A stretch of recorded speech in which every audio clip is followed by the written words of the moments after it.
नमस्कार, संस्कृति आईएएस के इस यूट्यूब प्लेटफॉर्म पर आप सभी का स्वागत है। मेरा नाम है प्राची मिश्रा।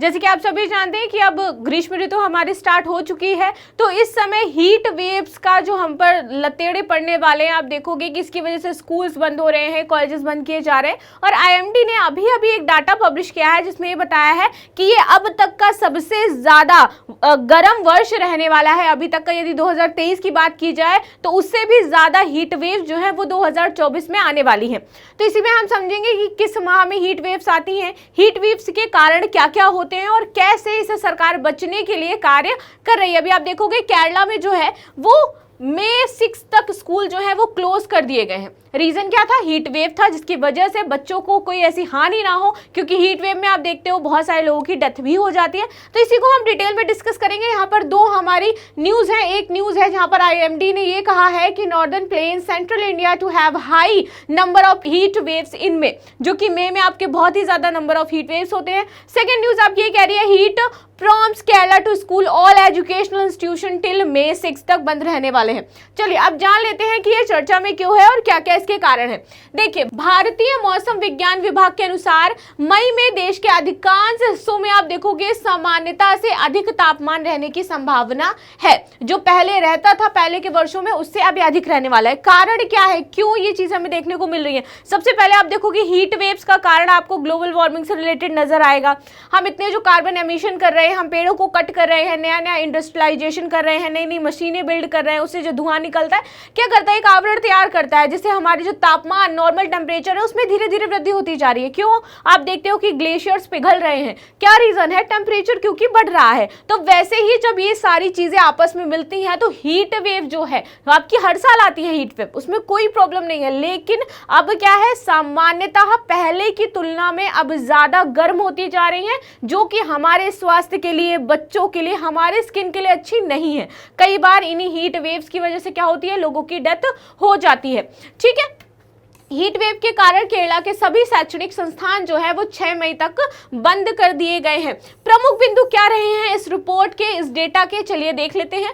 सबसे पहले उत्तरी मैदानी इलाके, मध्य क्षेत्र और प्रायद्वीपीय भारत में हीट वेव की संभावना अधिक है, यहाँ पर बताई जा रही है। और वहीं आज बात करें दक्षिण, तो दक्षिण में राजस्थान, पश्चिमी मध्य प्रदेश, विदर्भ, मराठवाड़ा और गुजरात में भी हीट वेव प्रभावित होगा, वहां पर हीट वेव जो है वो रहेंगी। लेकिन वहीं यदि बात की जाए, हम कहां पे देखते हैं कि जो कम प्रभावित क्षेत्र हैं या फिर हमारे आप देखो पूर्वोत्तर, उत्तर पश्चिमी क्षेत्र हैं, वहां पर हीट वेव की संभावना उतनी ज्यादा नहीं है जितनी हमारी संभावना कहां पर है, उत्तरी मैदानी इलाकों, दक्षिणी जो एरिया है उस साइड रहने वाला है। तो बात कर लेते हैं कम जो प्रभावित क्षेत्र हैं वो कौन कौन से हैं। तो आपका आ जाएगा पूर्वोत्तर का इलाका जो है, उत्तर पश्चिमी भारत के कुछ क्षेत्र जैसे सिंधु गंगा नदी के जो मैदानी क्षेत्र हैं वहां पर हीट वेव कम प्रभावित होगी, यानी कि हीट वेव जो है वो कम वहां पर फ्लो करेगी। ठीक है, आगे बात कर लेते हैं अप्रैल में हीट वेव की। तो इस वर्ष अप्रैल में हीट वेव वर्ष 2023 की तुलना में अधिक रही है और वर्ष 2024 में अब तक का सबसे गर्म वर्ष दर्ज हुआ है। तो अभी तक की यदि बात की जाए तो सबसे गर्म वर्ष कौन होने वाला है? वर्ष 2024 होने वाला है। और इसमें कोई भी हमें शक नहीं होना चाहिए कि इसका कारण हम स्वयं हैं। ठीक है, हमारे यहाँ पे देखो इतने सारे प्लान्स बनते हैं कि हमें क्या करना है, सतत विकास की तरफ जाना है, 2070 तक जीरो कार्बन एमिशन करना है, ये भारत का लक्ष्य है। हम पेरिस कन्वेंशन साइन करके बैठे हुए हैं। हम जब भी कोई G20 होता है हम वहाँ पे इन्वायरमेंट को लेकर के आते हैं। इसमें हमें कोई भी शक अगेन नहीं होना चाहिए कि इस टाइम इन्वायरमेंट सबसे बड़ा मुद्दा है। एक राजनीतिक तौर पर भी अगर आप देखोगे कांग्रेस का न्याय पत्र आया और आपने देखा इसके पश्चात बीजेपी का संकल्प पत्र आया, दोनों के मैनिफेस्टो में आपने देखा कि वहां पर इन्वायरमेंट को फोकस किया गया है। उन टॉप 10 पॉइंट्स में से इन्वायरमेंट भी एक महत्वपूर्ण पॉइंट है, जहां पर देखा जा रहा है कि इसको लेकर के गवर्नमेंट्स कार्य कर रही हैं। तो इसी को देखते हुए हमें क्या करना है कि धीरे धीरे इस क्षेत्र में बदलाव करना है और वो दिन दूर नहीं है। आप देखोगे कि 2024 इसके बाद 25, 26, 27 और हम कहेंगे कि ये अब तक का सबसे गर्म वर्ष रहा है, क्योंकि धीरे धीरे इसमें क्या है, बढ़ोतरी होती जा रही है, टेम्परेचर बढ़ता जा रहा है। ठीक है, भारत में अप्रैल में हीट वेव के 2 दौर देखे जाते हैं। एक होता है आपका 5 से 7 अप्रैल में और दूसरा होता है 15 से 30 अप्रैल में, जो कि अप्रैल का आपको बता रहा है कि इस दौरान क्या है, सबसे अधिक हीट वेव दर्ज करी गई है भारत में। चलिए आगे बात कर लेते हैं अब इसमें दक्षिणी प्रायद्वीपीय भारत की। तो दक्षिणी प्रायद्वीपीय भारत भारत में अप्रैल में औसत अधिकतम जो तापमान रहता है वो 31 डिग्री सेल्सियस इस बार दर्ज किया गया है, ठीक है, जो कि 1901 के बाद दूसरा सबसे अधिक तापमान है। ऐसा जो दर्ज किया गया था वो आपके 1901 में दर्ज किया गया था। उसके बाद से लगातार तापमान में नॉर्मल गिरावट देखी गई थी, लेकिन अब आप देखो कि 31 डिग्री सेल्सियस हमने दोबारा से 2024 में दर्ज किया है। इस क्षेत्र में अप्रैल में 12.6 मिमी बारिश दर्ज की गई, ठीक है, यानी कि मिलीमीटर, जो 1901 के बाद पांचवी सबसे कम और 2001 के बाद दूसरी सबसे कम बारिश थी। बारिश धीरे धीरे कम होती जा रही है, टेम्परेचर रेज होता जा रहा है, जिस वजह से चाहे वो जंगली पशु हो, चाहे पक्षी हो, चाहे मानव हो, सबको इसका इफेक्ट झेलना पड़ रहा है। ठीक है, आगे बात कर लेते हैं पूर्वी और पूर्वोत्तर भारत की। तो यहाँ पर क्या सीन रहे हैं, पूर्वी और पूर्वोत्तर भारत में अप्रैल में जो औसत तापमान है वो 28.12 डिग्री सेल्सियस रहा और वर्ष 1901 के बाद यह सबसे अधिक था। अगेन तो जैसे मैंने बताया कि टोटल आपका 2023 के बाद 2024 अब तक का सबसे गर्म वर्ष रहा है। और यदि हम देखें पूर्वी और पूर्वोत्तर भारत और साथ ही साथ दक्षिणी प्रायद्वीप, तो 1901 के बाद यहाँ पर सबसे ज्यादा टेम्परेचर नोटिस किया गया है। और ये कोई मतलब नॉर्मल बात नहीं है, हमें इसे बहुत ही सीरियस लेना चाहिए और धीरे धीरे इसके लिए कार्य खुद से ही स्टार्ट करने चाहिए। ठीक, अभी आप देखोगे कि बैंगलोर, कर्नाटका, केरल, चेन्नई, यहाँ पर क्या है, प्रॉब्लम्स हो रही हैं वाटर को लेकर के। ये लोगों ने इंडस्ट्रियलाइजेशन के चक्कर में बड़े बड़े जंगलों को काट दिया, अब इनको प्रॉब्लम फेस करनी पड़ रही है। कुछ दिन में आप देखोगे बेंगलुरु, कर्नाटका, चेन्नई, ये इतनी बुरी स्थिति में आने वाले हैं कि वहां से लोग अपनी जॉब, जो अभी सबसे ज्यादा आईटी सेक्टर बैंगलोर, कर्नाटका, चेन्नई में आपको देखने को मिल रहा है, वो धीरे धीरे शिफ्ट होगा। और शिफ्ट किस लिए होगा, कारण यहाँ होगा वहां का तापमान, वहां पे जल की कमी, इन्हीं सारे कारणों की वजह से वह अपनी इकोनॉमी को धीरे धीरे डिस्ट्रॉय करता जाएगा। क्योंकि इकोनॉमी में आप देखोगे कि वहां की जलवायु भी बहुत ही ज्यादा हेल्पफुल होती है, बहुत ही महत्वपूर्ण रोल अदा करती है। ठीक है, चलिए आगे देख लेते हैं हीट वेव आखिर होती क्या है। अभी तक हम उतनी देर से हीट वेव की बात कर रहे हैं। क्या होती है हीट वेव? वेव मतलब हवा होती है, हीट मतलब गर्म। जो गर्म हवाएं चलती है बेसिकली, अगर हम नॉर्मल भाषा में कहें तो यही हुआ। तो हीट वेव असामान्य रूप से उच्च तापमान की वह स्थिति है जिसमें तापमान सामान्य से अधिक रहता है। ठीक है, तो हीट वेव वो टाइम होता है जब जो तापमान है आपका जितना सामान्य लेवल होना चाहिए उससे ऊंचा रहता है, और उस टाइम जो हवाएं चलती हैं उनको हम हीट वेव में कंसीडर करते हैं।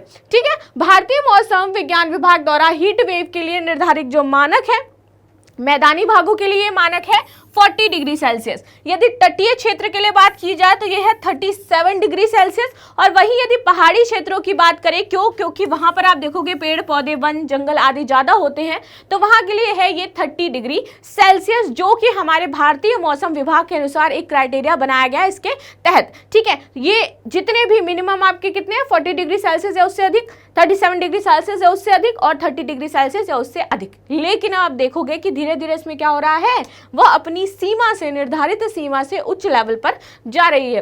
भारत में हीट वेव सामान्यतः मार्च और जून के बीच में चलती है। आप देखते हैं ना, कहते हैं लू चल रही है। इसको ग्रामीण भाषा में यदि देखा जाए या क्षेत्रीय भाषा में देखें तो इसको लू कहा जाता है। हीट वेव जनरली कोई भी टर्म यूज नहीं करते हैं। उस टाइम ये कहा जाता है अगर हमें हीट वेव से बचना है तो ज्यादा से ज्यादा कच्चा प्याज हमें कंज्यूम करना चाहिए, अपने साथ रखना भी चाहिए कि वो हमें हीट वेव से बचाता है। ठीक, आप ज़्यादा धूप में जाना क्या करो, अवॉइड करो, कितने धूप में हमें नहीं जाना है। कई बार इससे चक्कर भी आते हैं, डिहाइड्रेशन होता है, और इसको देखते देखते कई बार लोगों की मौत भी हो जाती है। ठीक है, तो भारत में जो हीट वेव्स है वो आपके कब से कब तक होते हैं, मार्च से जून के बीच में चलती है।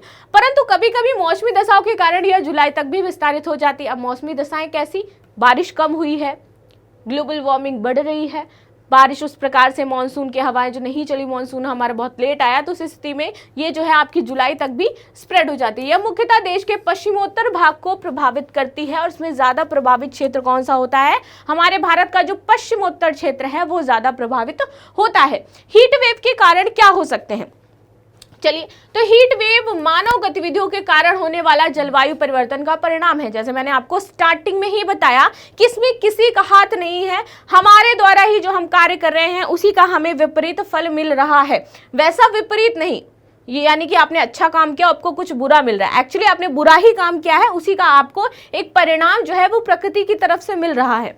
ठीक है, तो यहाँ पर हमारे द्वारा जो आप देखोगे इंडस्ट्रियलाइजेशन किया जा रहा है। हम हसदेव जंगल, अभी आपने देखा हमने कितने बड़े जंगल का एक एरिया था उसको कट कर दिया, किस लिए?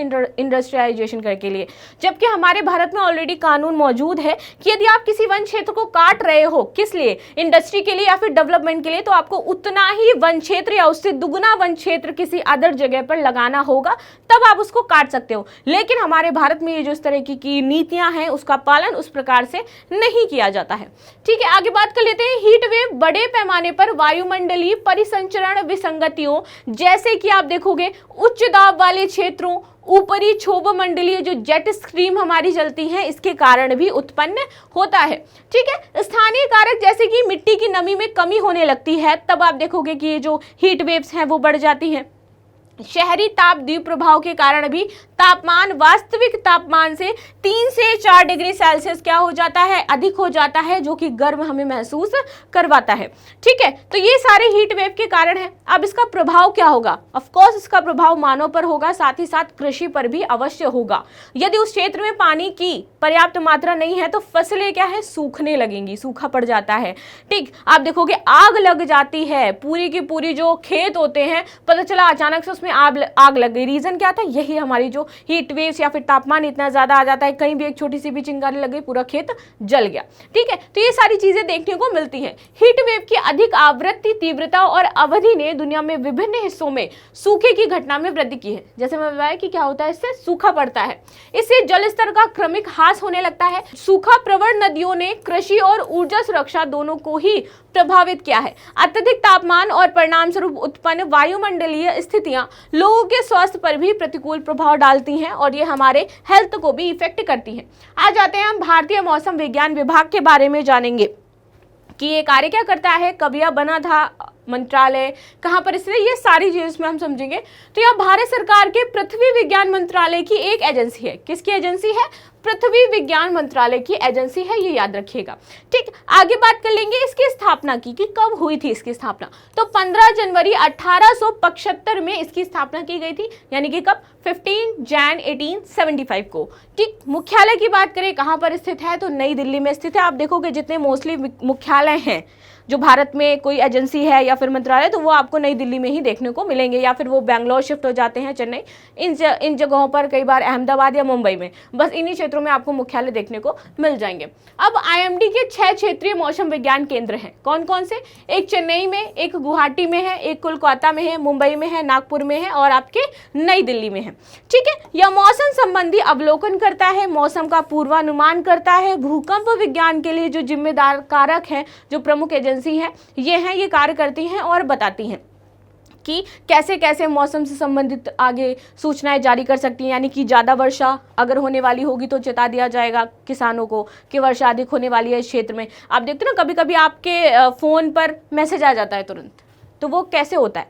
वो यही है, जो देखते हैं पूर्वानुमान लगाते हैं एंड देन जो क्षेत्र उससे प्रभावित होने वाला होगा वहाँ के नंबर्स जो होंगे, फ़ोन नंबर्स होंगे, सरकार उन पर क्या है, मैसेज भेज देती है कि यहाँ पर अलर्ट है, यहाँ पर ये होने वाला है, यहाँ पर हवाएं चलने वाली हैं, यहाँ पर आपके देखोगे भारी वर्षा होने वाली है, यहाँ पर तेज सूखा, ऐसे संबंधी जो भी प्रॉब्लम्स होती है वो आपके फ़ोन में मैसेज कर दिया जाता है। ठीक है, आगे बात कर लेते हैं अंत में हम प्रश्न की कि क्या है हमारा प्रश्न। तो भारत मौसम विज्ञान विभाग यानी कि आईएमडी के संदर्भ में निम्नलिखित कथनों पर विचार कीजिए। यह मौसम संबंधी अवलोकन, मौसम पूर्वानुमान और भूकंप विज्ञान के लिए जिम्मेदार प्रमुख एजेंसी है।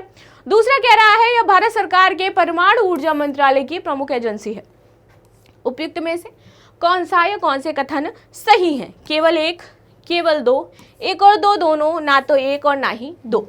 तो आप सभी कमेंट में मुझे आंसर अवश्य दीजिएगा। एक बार आंसर ध्यान से और देख लो। मुझे आप लोग आंसर्स नहीं करते हो, मैं जब पढ़ती हूँ तो मुझे कुछ 3-4 बच्चे हैं जिनके कमेंट दिखते हैं, मैं उनके कमेंट देख लेती हूँ, उनकी जो प्रॉब्लम्स होती है वो समझ लेती हूँ। बाकी आप में से बहुत सारे बच्चे हैं जो कमेंट नहीं करते हैं, तो आप आंसर ज़रूर दीजिए। आपके जो सजेशंस हुआ करें मुझे ज़रूर दिया करिए, क्योंकि आपके सजेशंस मेरे लिए इंपॉर्टेंट होते हैं, मेरी टीचिंग स्किल के लिए इंपॉर्टेंट होते हैं कि मैं इसमें और क्या चेंजमेंट कर सकती हूँ या क्या और चीज़ें मुझे इसमें ऐड करनी चाहिए, कौन सी फोटोज़ मुझे ऐड करनी चाहिए, मुझे कंटेंट किस हिसाब का आप लोगों के अकॉर्डिंग रखना चाहिए। तो आप सभी यदि मुझे कमेंट में सजेस्ट करोगे तो ज़रूर मैं इसमें चेंजमेंट करूँगी। तो मिलते हैं नेक्स्ट क्लास में, तब तक के लिए धन्यवाद। लाइक एंड सब्सक्राइब करना बिल्कुल भी ना भूलें।